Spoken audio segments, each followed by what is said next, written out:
In the last 6 years, I've spent an hour daily to heal past trauma through introspection and shadow work. And I realized most mainstream advice is either vague, incomplete, or downright wrong. So, to make your healing journey 10 times easier, I've compressed everything I learned from years of research and practice into 20 lessons that I wish I'd learned much sooner. Lesson number one: before I started working on past trauma 7 years ago, I just wanted to get better socially and get chicks like every horny teenager. I followed Julian Blanc on YouTube for social skills, and he used to say that the best way to become a social master is to work on the unprocessed emotions we all carry. And even though a part of me dismissed that by saying, I don't carry any unprocessed emotions, another part of me trusted him and was curious. So I dove in and then started the journey of uncovering the sheer amounts of hidden pain and unprocessed emotions I was carrying, which I'm still exploring till date. What I took away from this was that most people are unaware of how much trauma they carry because of unconscious defenses. And nothing works if you don't understand this, because if you aren't aware of its existence, you can't work on it to heal.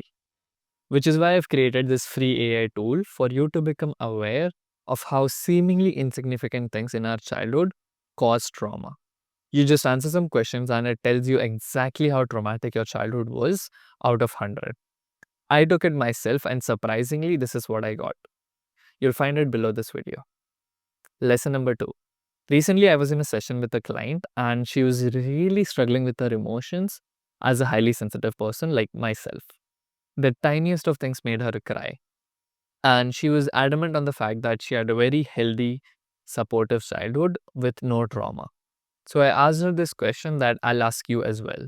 Think of a time in your childhood when you were really scared, ideally before the age of 7.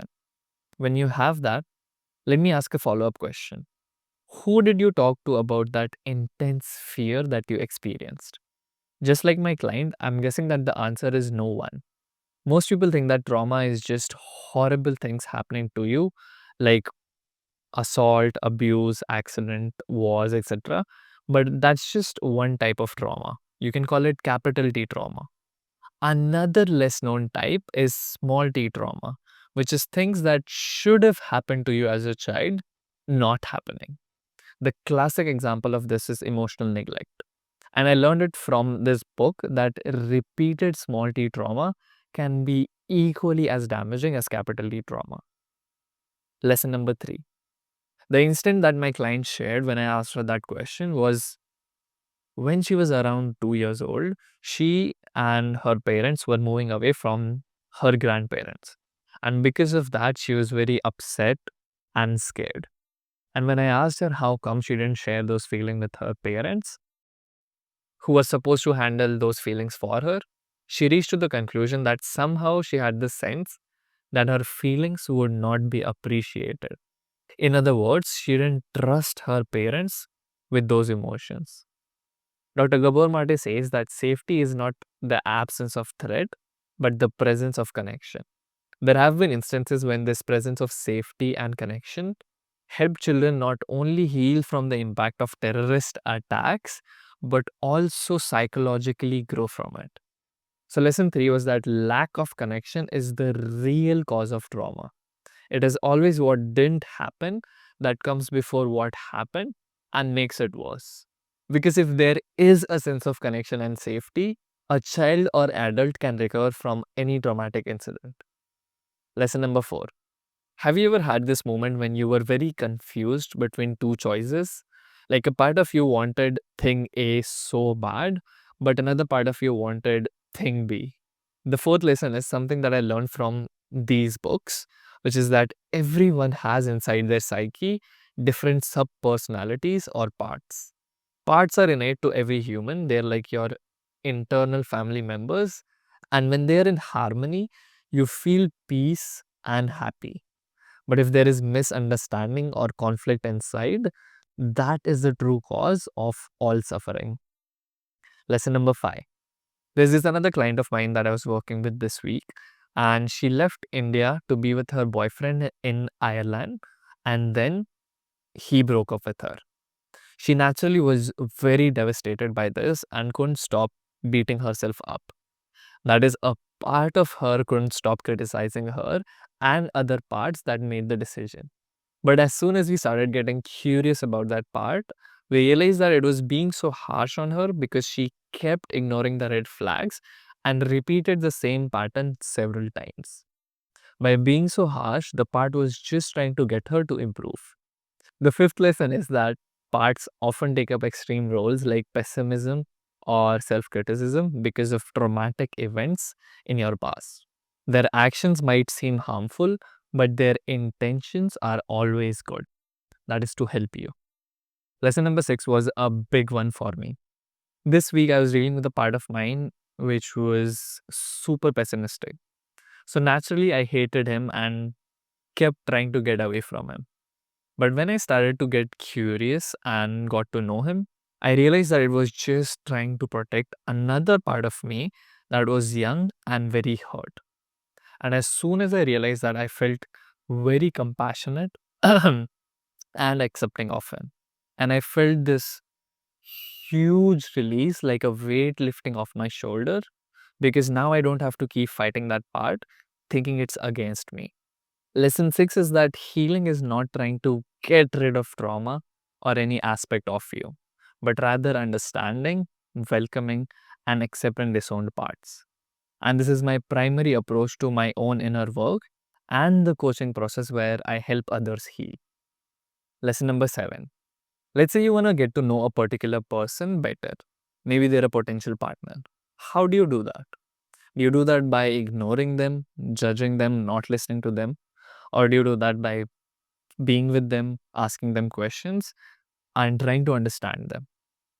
I know this sounds like an obvious question, but that is exactly the case with you, your past, your emotions, and even your trauma. I started my healing journey with the intention of getting away from trauma, but I was just judging it. And what you resist always persists. My seventh lesson was that you can either be curious or judgmental about your inner reality. They're like two ends of a seesaw. And the more you choose curiosity, just like I and my client did with our parts, the more healing becomes available to you. Lesson number 8. I started breath meditation 7 years ago when I was 17. And I started focusing on my emotions half a decade ago. And this year, I started listening to my parts so that I can understand them better. If I were to compare the three in terms of progress in healing trauma, focusing on the focusing on my breath brought zero change, maybe a little improved mood. Working with suppressed emotions opened a whole new world for me and kicked off my healing journey. And parts work has 100x my healing easily, not even exaggerating. My eighth lesson is avoid using spiritual practices to run away from pain. Instead, pick the ones that will help you get closer to the pain so that you can understand and heal it. It's called spiritual bypassing, and a lot of people on the healing journey just fall into this trap. The only way to heal trauma, especially in the case of CPTSD, is to reach and heal the inner child who was hurt repeatedly. Lesson number 9. 7 years ago, I used to always live up in my head, completely disconnected from my emotions. In fact, I was so emotionally numb, it felt like I had a rock below my head instead of a body. But as I started on this journey, I discovered this whole new world of emotions in the body. And most people aren't aware of this, but emotions are experienced in the body as felt sensations. They're not just a psychological phenomenon. So, my ninth lesson was that trauma causes a disconnect with emotions in the body, which is also the entire premise of this book. And the fastest way to start healing is to re-establish that broken connection with the body through body-centered practices like yoga, tai chi, or even body-based meditation. There's even a 30-second way to do this, which I'll share with you in a minute. Lesson number 10 was one of my strongest breakthroughs on this journey that kept me going. Let's say the client of mine who left India and went to Ireland for her boyfriend shared her experience with me, and instead of kindness and compassion, my response was judgment. What if I told her, you made a stupid mistake, you had everything back in India, you came to Ireland and you ruined it all, you're just a fuck up? Do you think she would be continuing with me, and do you think I would be able to help her? I don't think so, right? That is exactly the case with you and yourself on your healing journey, which was my 10th lesson. The more compassionate you are with yourself, the more you'll be able to maintain your sanity through the healing process, which requires a lot of patience and is by no means easy. And self compassion makes it 10 times easier, trust me. Lesson number 11. If I knew this when I started, it would have easily saved me a couple of years of progress.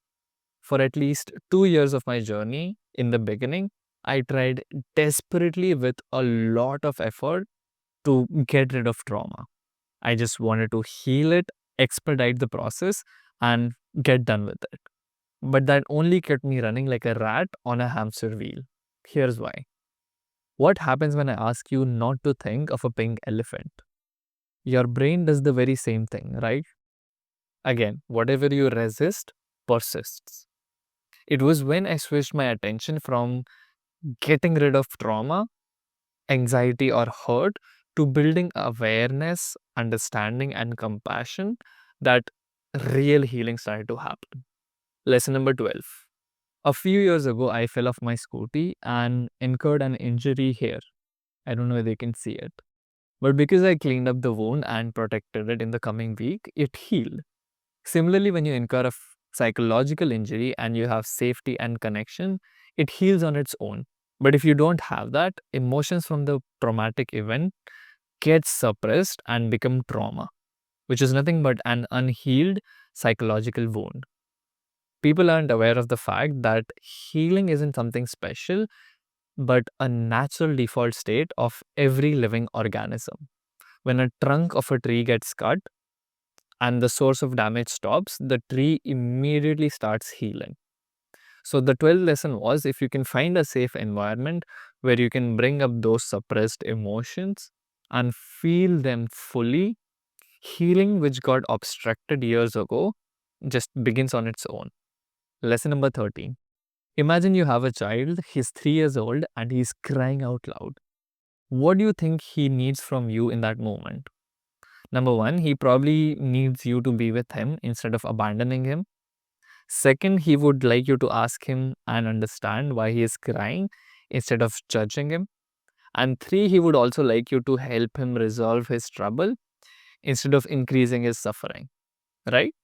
So, presence, curiosity, and compassion as opposed to abandonment, judgment, and indifference. Your inner self is uncannily similar to this. If you want to heal your inner child, you must reparent and give him everything that he didn't get in his upbringing. I learned that awareness, curiosity, and compassion is everything you need to heal trauma. Lesson number 14. Imagine you're playing a game, you're a prince, and you're fighting the final boss, which is a giant dragon. And just before the fight, you for some reason leave out your sword, your shield, and your armor. That would be the stupidest decision, right? But that's exactly what a lot of people do on their healing journey. Because you're facing inner demons that you've been running away from since your childhood, you need every bit of resource and support you can find on this journey. So, my 12th lesson was that having the fundamentals in place, things like diet, sleep, and exercise, helps a lot to keep me going and supported on this taxing journey. Lesson number 15. What do you think happens when you open a dam that's been locked up for 2 decades? That is what my experience of emotions was when I first started to let them surface. I used to absolutely hate that. But I also knew from a lot of research that only when you feel the pain and emotions you have been avoiding all along are you able to heal from it. I love this quote from Dr. Gabor Mate. The goal is not to feel good, but to get good at feeling. My 15th lesson is that things get much worse before getting better. So instead of getting demotivated when you feel worse on your healing journey, see that as a sign that you're feeling more and progressing. Lesson number 16. Your nervous system on trauma is like this overloaded vehicle. Do you think you should add more weight here? On your healing journey, you want to have as much stress off your system as possible. Heavy, shallow breathing through your mouth activates the sympathetic nervous system and adds more unnecessary stress. Having calm, relaxed default breathing through the nose keeps the nervous system relaxed when you're working on your trauma, and that could make the difference of day and night in your moods. So, lesson 16 was doing breathing patterns like coherent breathing 2 to 3 times a day for just 5 minutes resets my breathing and nervous system. Pro tip, you can also use a mini tape on your mouth at night for optimal breathing 8 hours of the day. Lesson number 17. On my journey, I've had days where I was too depressed to get out of bed. I faced paralyzing anxiety and even had suicidal thoughts. But no matter what happened, I never lost hope. And I credit that to this 2-minute habit. The habit is to go downstairs and get sunlight first thing in the morning when I wake up. It is so fundamental to your brain's neurology that every single organism that has eyes benefits from it, even houseflies. I'll put a list of benefits here from this one habit, but the real lesson for me was that I discovered that morning sunlight literally represents the emotion of hope for me. Like, no matter how dark of a space I am in, I know it for a fact that the morning sun is going to come up tomorrow. And if I just go and absorb it for 2 to 10 minutes, it will help me feel better neurologically. Lesson number 18. This is literally the easiest habit that everyone can start to heal.